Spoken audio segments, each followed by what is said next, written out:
Hi everyone, welcome to the channel, welcome to this video which is an unboxing, setting up and kind of the first impressions of the new 2020 iMac. While we might have not seen the drastic changes we were expecting, we have been given a pretty impressive computer pretty much at the end of Intel's roadmap with Apple. So what I wanted to do was find out if this was a video capable absolute beast of a machine, because looking at the specs, this thing should be mightily impressive. So I really wanted to see what it was like. So I'm going to be changing the setup. I'm going to be getting rid of the external display that I use currently with my MacBook Pro and finding out if this is the best all-in-one home video computer you can buy. So let's find out.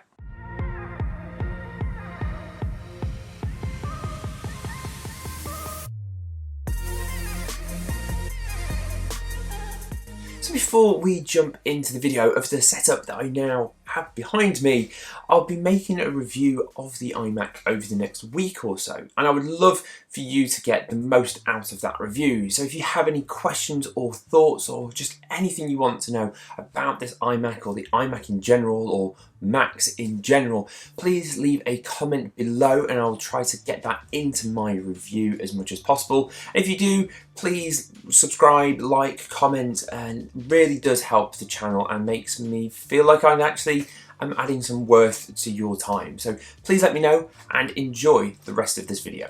So as you can see, this is how we've had the IKEA hack set up for the past 3-4 months. So it's been the LG 4K monitor, and over here I've had my MacBook Pro. So time for the LG monitor to go. So you need to find somewhere to put this. And like this is the new iMac. If you have seen an unboxing of an iMac in the past 7 years, I believe this is going to be exactly the same. Which, for originality and content, brilliant. Move that over there. So, little pull tab on the top here. Now, in terms of the specs of this machine, I did get the top of the range one that you can get, which the main reason for that was the 8 gig video card, which for doing videos, photography, I thought that would be the best one to test really. And for me, if I was to purchase one, it would be the one I would get just because of longevity. It has a larger hard drive, and with the ability to upgrade your own RAM, it makes more sense. So, something unboxing. iMac. I have to say, I used to repair these, and people just kept these boxes because they made it so much easier to carry around. In terms of things that we get in the box, well, you've got your standard Apple keyboard and Magic mouse, all designed by Apple in California, obviously made in China. And then it is, hopefully, from what I remember, pretty simple to get out.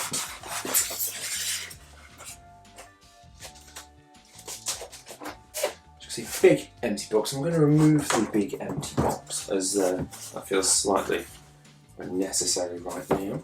So then we're left with the lovely polystyrene.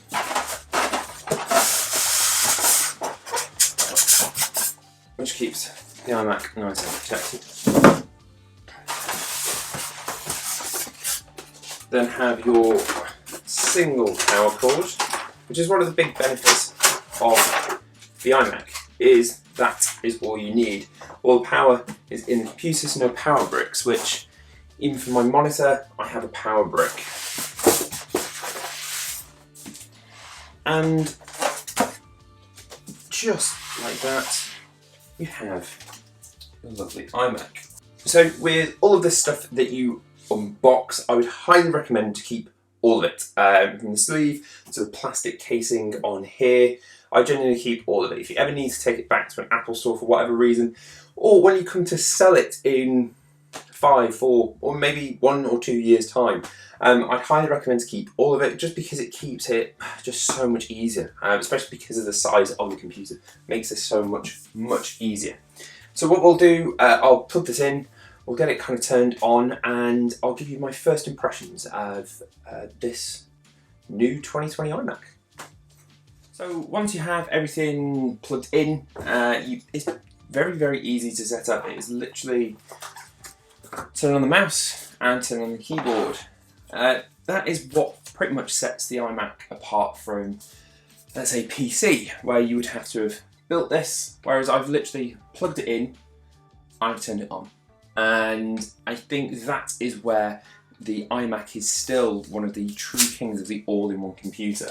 That many computers I can think of which are genuinely this easy. Now, one of the parts of this kind of video that I want to kind of bring up really is, what do you want reviewing on this iMac? Now, I have an idea of what I'm going to be looking at, so that's a bit of geek benching, a little bit of kind of video work, so Final Cut Pro comparisons, Lightroom information, and just how it is to use in general. But if you have anything of importance, something that might be stopping you buying this or you wanting to know before you do, please let me know in the comments below, and I will try to compile them within the next week of using this while I do my own review.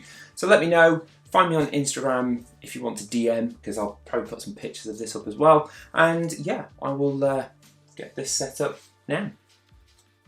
So to round off my unboxing and first time really using the iMac 2020, well, this thing is rapid. I've not even upgraded the RAM at the moment. It's still just rocking the standard 8 gig kind of standard configuration RAM, but this thing, whew, I've been editing this video on Final Cut Pro last night, and it is just incredibly quick. Everything from the import from the SD card, which has had an improvement, that was just rapid. Final Cut was so quick at loading 4K footage from the A7 III. And what I just found quite amazing was just the noise. Compared to my MacBook Pro, which anytime I'm pretty much running Final Cut Pro, the fans are having to kick in. This thing was just blazing quick, but also just incredibly quiet. I almost forgot how good the 5K display is using it with 4K footage. It just really is quite impressive. So I'm really looking forward to doing a full review of proper exporting through Final Cut Pro, major projects through Lightroom, geek benching this, and really seeing what it is like to live with for a week using and making videos and photographs. I'm really excited about this computer, and I know it might get a lot of slack of being the last Intel one, and maybe not everyone is going to buy this, but if you've got an A7 III, an A7S III, or a Canon R5, I actually think this pretty much is the camera, this is the computer for you. So yeah, thanks for watching, and I will see you in the review. See you soon.